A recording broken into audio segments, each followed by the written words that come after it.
नमस्कार। द देसी अड्डा पर आपका स्वागत है। मैं हूं राकेश तिवारी।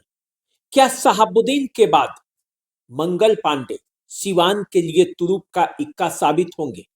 क्या सिवान को एक बार फिर से ऐसा प्रतिनिधि मिल गया है जो सिवान को विकास के मामले में आगे लेकर जाने वाला है? शहाबुद्दीन के बाद क्या सिवान में मंगल पांडे विकास कार्यों को उस अंजाम तक पहुंचा पाएंगे जिस अंजाम तक शहाबुद्दीन ने पहुंचाया था, या फिर उसे एक और कदम आगे ले जाकर सिवान को एक मॉडल सिटी के रूप में विकसित करेंगे? क्या होगा, ये सब कुछ आने वाले समय में पता चलेगा। लेकिन जो स्थितियां और परिस्थितियां बता रही हैं उसके हिसाब से यदि आप आकलन करेंगे तो सिवान विकास के रास्ते पर आगे चलने वाला है। ये बातें मैं हवा में नहीं कह रहा। ये बातें मैं इसलिए कह रहा हूं कि मंगल पांडे ने जिस तरह से योजना और परियोजना बनाई है और जिस तरह से उसे जमीन पर उतार रहे हैं, उसको देखते हुए ये कहा जा सकता है कि आने वाले 5 सालों में सिवान एक विकसित शहर के रूप में डेवलप होगा। तो देखिए क्या होने वाला है।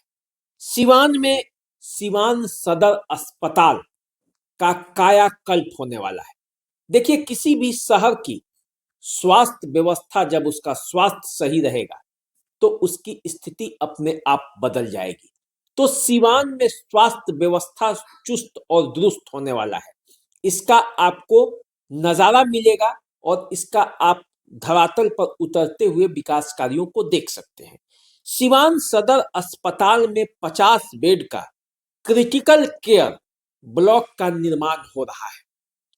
कुल लागत 23 करोड़ 75 लाख रुपए है।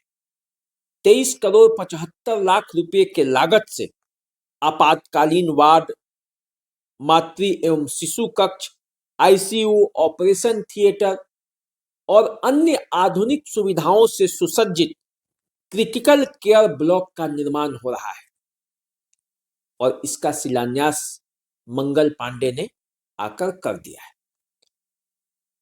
इससे पहले भी स्वास्थ्य को लेकर वो जागरूक रहे हैं, खास करके जहां के वो जिस जगह के वो स्वास्थ्य मंत्री हैं, और वहीं का स्वास्थ्य व्यवस्था यदि चुस्त दुरुस्त नहीं रहेगा तो सवाल तो उठेगा।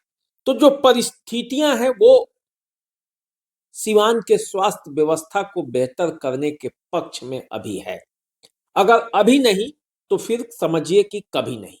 और परिस्थितियां बता रही हैं कि सिवान में स्वास्थ्य के क्षेत्र में बेहतर कार्य हो रहे हैं। देखिए, मैरवा में मेडिकल कॉलेज खुल रहा है। सिवान में सिवान सदर अस्पताल की हालत सुधरी है। एक से एक मशीन लगाए गए हैं और दिनों प्रतिदिन सिवान सदर अस्पताल की व्यवस्था को व्यवस्थित करने का प्रयास मंगल पांडे के स्तर पर चल रहा है। इसके अलावा आप देखेंगे तो महाराजगंज में पारा मेडिकल कॉलेज खुल गए हैं। इसके बाद जनवरी 26 में 22.5 करोड़ की लागत से विभिन्न स्वास्थ्य संस्थाएं जो हैं जिले भर में, उसका उद्घाटन होने वाला है। तो आप देखेंगे तो स्वास्थ्य के क्षेत्र में अमूलचूल परिवर्तन के रास्ते पर सिवान है। अगले 5 वर्षों तक यदि मंगल पांडे विकास कार्यों को अंजाम देते रहे, परिस्थितियां उनके पक्ष में रही, तो कहा जा सकता है कि सिवान का स्वास्थ्य व्यवस्था पटरी पर लौट सकता है। अब देखिए, शहाबुद्दीन के जमाने में क्या हुआ था। शहाबुद्दीन से पहले सिवान थोड़ा विकसित नहीं था, कई सुविधाएं नहीं थी। लेकिन जब शहाबुद्दीन ने इस बात का आकलन किया तो उन्होंने इस पर आगे बढ़कर कदम उठाया। सिवान में engineering college, medical college, Siwan में स्टेडियम, नगर भवन, इंडोर स्टेडियम, तमाम तरह की सुविधाएं जो होती हैं उसके नवनिर्माण में उन्होंने भूमिका अदा की। सड़कों का निर्माण इतना बेहतर कराया सिवान शहर का कि वो सिवान शहर की जान बनकर थी। अब इन सब के बावजूद पिछले 15 20 सालों का जो गैप है उसमें उतना बेहतर कार्य नहीं हुआ, और यदि बेहतर कार्य नहीं हुआ तो सवाल भी उठे। तो देखिए, किसी भी शहर की दशा और दिशा सुधार देना किसी सामान्य सांसद और विधायक के बस की बात नहीं होती। सांसद और विधायक का पावर कम होता है, पैसे कम होते हैं, उनके पावर से तो एक गांव का दशा सुधर जाए वही ज्यादा है। लेकिन जब नेता बड़ा होता है, उसका प्रभाव बड़ा होता है, तो फिर उस जगह का विकास होता है। शहाबुद्दीन भी असाधारण नेता थे। पार्टी में जितनी उनकी पकड़ मजबूत थी, उतनी ही देश में मजबूत थी। एक सोच भी थी। उसी तरह मंगल पांडे जो सिवान को मिले हैं, बीजेपी में उनकी पकड़ उतनी ही मजबूत है, सरकार में उतनी ही पकड़ मजबूत है, और मेरे समझ से उनके अंदर एक दूरदर्शिता भी छिपी हुई है, कार्य करने की एक क्षमता भी है, एक सोच भी है। तो अगर उस रास्ते पर मंगल पांडे ने अपने आप को ढाल लिया और सिवान को एक मॉडल शहर बनाने का सपना जो उन्होंने देखा होगा उसे पूरा करने में जुट गए, तो समझिए कि सिवान का कायाकल्प हो जाने वाला है।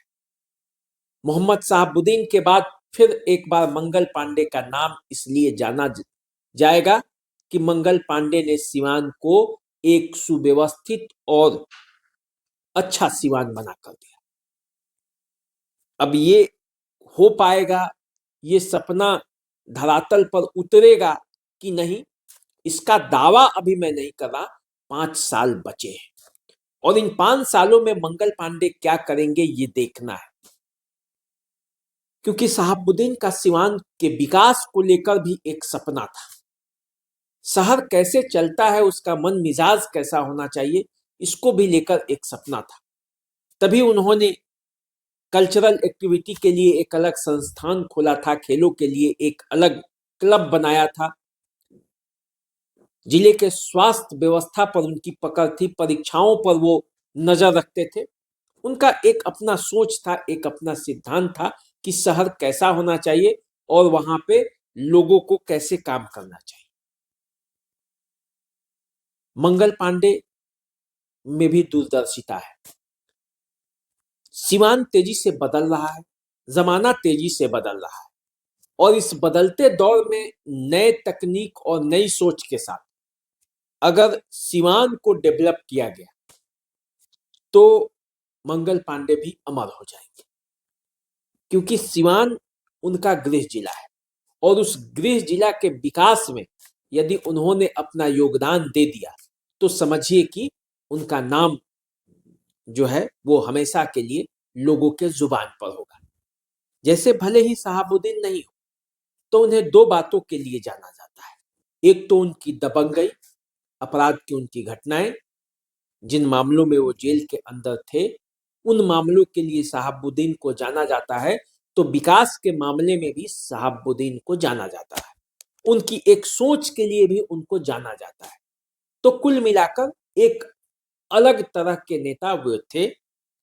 मंगल पांडे के पास भी वो अवसर है कि वो सिवान के लिए कुछ अलग कर सकते हैं, सिवान के विकास के लिए वो नई इबारत लिख सकते हैं।